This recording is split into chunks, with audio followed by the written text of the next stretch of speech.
नमस्कार किसान भाइयों और व्यापारी भाइयों। पिछले कई दिनों से सरसों के भाव में कोई बड़ा परिवर्तन देखने को नहीं मिल रहा है।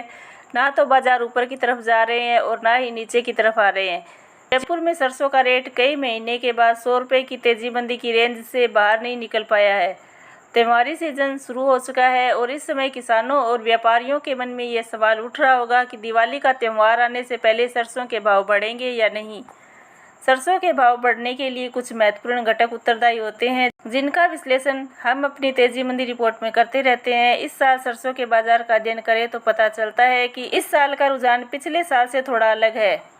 आने वाले समय में सरसों की बाजार का ट्रेंड जानने के लिए हमने बाजार में कुछ महत्वपूर्ण घटकों का विश्लेषण किया है, जिसकी चर्चा आज हम इस रिपोर्ट में करेंगे। इस वीडियो में सरसों के बाजार में चल रहे रुझान, आवक बढ़ी या घटी, विदेशी बाजारों से क्या अपडेट मिली, इसके अलावा तेल तिलहन के बाजार के लिए कुछ ऐसी खबरें या फिर यूं कहें कि सूचनाओं का विश्लेषण करेंगे जो कि बाजार को निकट भविष्य में प्रभावित कर सकती है। अगर आप सरसों या सोयाबीन को स्टोर करके बैठे हैं तो यह वीडियो आपके लिए काफ़ी उपयोगी साबित हो सकती है, तो आप इस वीडियो को लास्ट तक पूरा ज़रूर देखें। किसान भाइयों और व्यापारी भाइयों, खाद्य तेलों में सरसों के तेल और सरसों के भाव को सोया तेल, पाम तेल और सूरजमुखी तेल का भाव बड़े तौर पर प्रभावित करता है। सोया तेल के भाव इस समय घरेलू बाजार से लेकर विदेशी बाजारों तक अपने न्यूनतम स्तरों के आसपास चल रहे हैं। यही हालात पाम तेल की भी बनी हुई है। पिछले 2 साल से लगातार सोयाबीन और सोया तेल के भाव में गिरावट का रुझान बना हुआ है।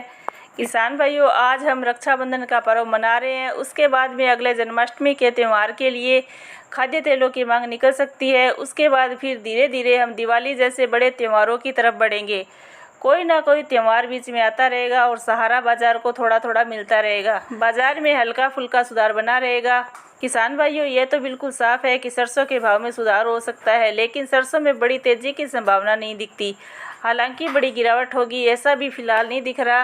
किसान भाइयों, आप देख ही रहे हैं कि जयपुर में जैसे ही भाव 6150 के ऊपर जाते हैं, भाव पर ब्रेक लग जाता है और बाजार फिर नीचे आ जाता है। बाजार में तेजी आने के लिए सबसे पहले ज़रूरी ये है कि जयपुर में कंडीशन सरसों का रेट पहले 6200 को क्रॉस करे। उसके बाद ही हम उम्मीद कर सकते हैं कि बाजार 6400 से 6500 तक बढ़ सकता है। नाफेड की सरसों की बिक्री बहुत स्लो चल रही है। अब तक नाफेड ने जो सरसों बेची है वो अच्छे ऊंचे भाव पर बेची है। इसी के चलते प्लांट पर भाव ठीक ठाक है। सरसों में तेजी का एक और कारण बनता दिखाई दे रहा है।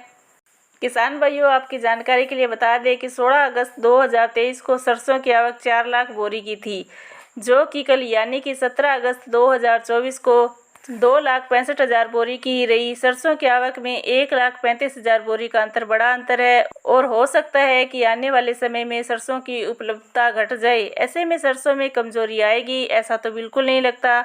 हाँ, भाव थोड़े बहुत सुधर कर ऊपर की तरफ चल सकते हैं। अगर ऊपर की दिशा में देखें तो जयपुर में दिवाली आने तक सरसों के भाव 6500 तक के स्तर को छूते दिखाई दे सकते हैं।